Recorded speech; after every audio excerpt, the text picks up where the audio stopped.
మొన్న కేకే ఒక సర్వే అయితే రిలీజ్ చేయడం జరిగింది. ఇంకా కేకే ప్రీ పోల్ సర్వే అయితే చేయడం జరిగింది. ముఖ్యంగా ఆయన గతంలో ఎప్పుడు కూడా ప్రీ పోల్ సర్వే చేసిన దాఖలాలు అయితే లేవు. ఇక ఆయన మరి ఇది ప్రీ పోల్ సర్వే అనేది ప్రీ ప్లాన్డ్గా చేశారా, మరి దీని వెనుక ఎవరున్నారా అనేది అయితే తెలియదు. కానీ ముఖ్యంగా కాంగ్రెస్ పార్టీ నాయకులు అయితే దీని వెనుక ఖచ్చితంగా కేసీఆర్ కేటీఆర్, కేకే సర్వే అంటేనే కేసీఆర్ కేటీఆర్ సర్వే అని చెప్పేసి వారైతే అంటున్నారు. మరి కేకే గతంలో ఆంధ్రప్రదేశ్లో ఎగ్జిట్ పోల్ చేయడం జరిగింది. ముఖ్యంగా ఆయన ఆంధ్రప్రదేశ్లో జనసేనకి 22 సీట్లు వస్తాయని, అలాగే 151 సీట్లు ఎమ్మెల్యే సీట్లు టోటల్గా టీడీపీ పార్టీకి వస్తాయని చెప్పి ఆయన చెప్పడం జరిగింది. అది యాజ్ ఈజ్గా అక్కడ జరిగింది. కానీ ఇంకా సేమ్ డే ఇంతకుముందు హర్యానాలో కానీ ఢిల్లీలో కానీ ఆయన చేసిన ఈ సర్వే ఫలితాలు అయితే ఎక్కడ సరిగా అయితే రాలేదు. సేమ్ టైం ఆయన ఎప్పుడు కూడా ఇంతవరకు ప్రీ పోల్ సర్వే చేయలేదు. అంటే పోలింగ్కి ముందు సర్వే అయితే ఇప్పటివరకు ఆయన చేసినట్టుగా దాఖలాలు అయితే ఎక్కడ లేవు. ఆయన ఎగ్జిట్ పోల్ చేశారు. అంటే పోలింగ్ అయిన తర్వాత అక్కడ జరిగిన పోలింగ్ సిచ్యువేషన్ బట్టి ఆయనకు ఈ పార్టీకి గెలివేసే అవకాశం ఉంది, ఈ పార్టీకి ఇన్ని ఓట్లు పడే అవకాశం ఉందని చెప్పేసి ఆయన చెప్పడం జరిగింది. కానీ మరి ఇంతవరకు ఎప్పుడు కూడా ప్రీ పోల్ సర్వే అయితే చేయలేదు. మరి దీని వరకు నిజంగానే ఏమైనా రాజకీయ కోణం ఉందా?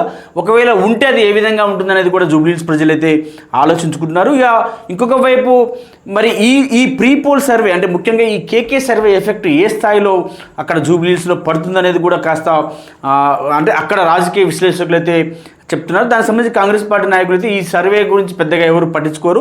1-2% ఏదైనా ఉన్నా కానీ అది పెద్ద లెక్కలోకి రాదని చెప్పేసి అయితే కాంగ్రెస్ పార్టీ నాయకులు అంటున్నారు.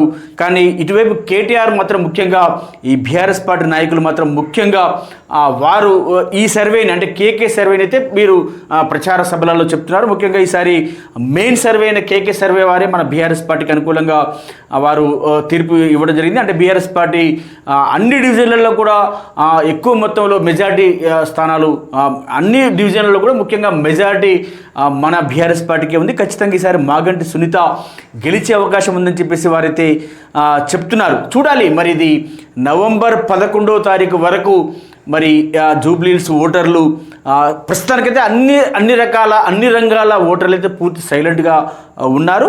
మరి నవంబర్ 11వ తారీఖున జూబ్లీహిల్స్ ఓటరు ఎవరి వైపు నిలబడతారనేది మనమైతే వేచి చూడాలి. ఇక నవంబర్ 14న వచ్చే రిజల్ట్ని బట్టి పూర్తిగా క్లియర్ కట్గా మనకు తెలిసే అవకాశం అయితే ఉంది.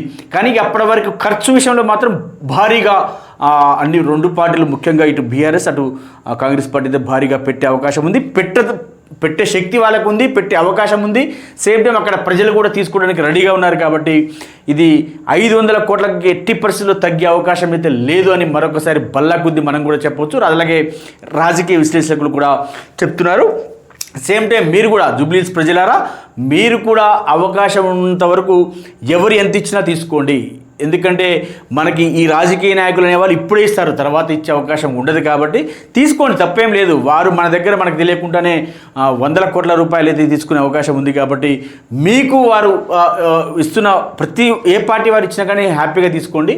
మీరు మాత్రం మీకు నచ్చిన అభ్యర్థికి ఓటు వేయండి. మనం కూడా డైనమిక్ న్యూస్ ద్వారా తెలుపుకుంటూ ఇక మన డైనమిక్ న్యూస్ ఛానల్ని దయచేసి సబ్స్క్రైబ్ చేసుకోండి, అలాగే లైక్ చేయండి, షేర్ చేయండి.